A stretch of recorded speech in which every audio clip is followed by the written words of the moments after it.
Hi guys, DJ Jack back with you here real quick with another video. In this video, I want to talk about two different musicians and one guitarist that doesn't get a lot of recognition that he deserves, as well as a guitarist he is that doesn't give a lot of recognition or doesn't really get a lot of recognition that he deserves.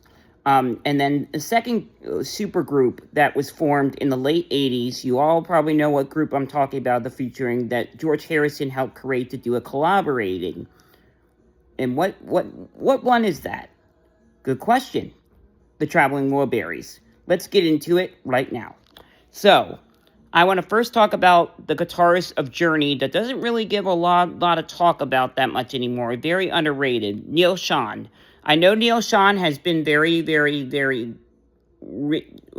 responsible for a lot of the firings of past members, and he's just not a nice person to some of the former members, but he is a very brilliant, well-known guitarist that people don't really give recognition to, as well with his, when they think about and ask what the greatest guitarist is of all time, Schon doesn't really get mentioned a lot, even though he's a very brilliant guitar player. No matter how much of a personality, man he is with all these lawsuits and stuff, being responsible, when it comes to asking who the greatest guitar player is, Schon doesn't get mentioned a lot because I understand why he doesn't get mentioned. But what I'm trying to say is Schon deserves more recognition as a guitar player than he is as a person.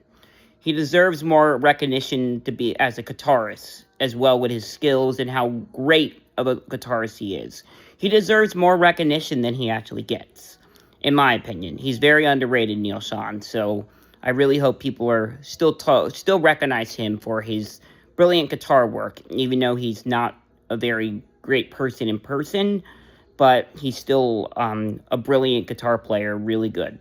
Now let's go into the group that deserves a recognition for the Rock and Roll Hall of Fame. Maybe not for the main category, but probably for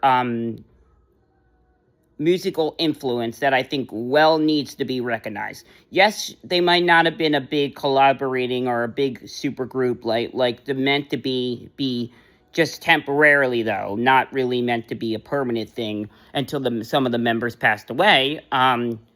I'm talking about the Traveling Wilburys here. George Harrison is responsible for forming one of the greatest supergroups of all time, the Traveling Wilburys. They don't get the much recognition that they deserve.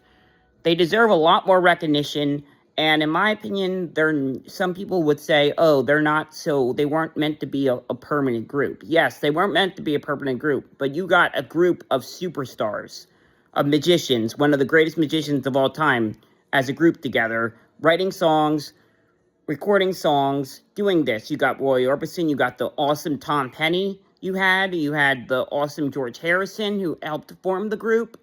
You got all these amazing musicians, Jeff Lynne of ELO. You had all these great, amazing groups that the Traveling Wilburys don't get a lot of recognition either, more than they deserve.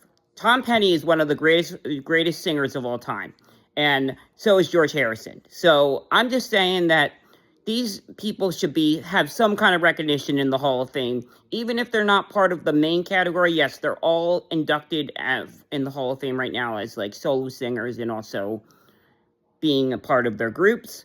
But what I want to say is, one for a fact, Jeff Lynne isn't really, I don't think, inducted as a solo singer because I don't think he has that well known with solo, but he's very well known for collaborating and writing a lot of songs for Tom Petty for his solo career, because Jeff Lynne and Tom Petty had a very close relationship.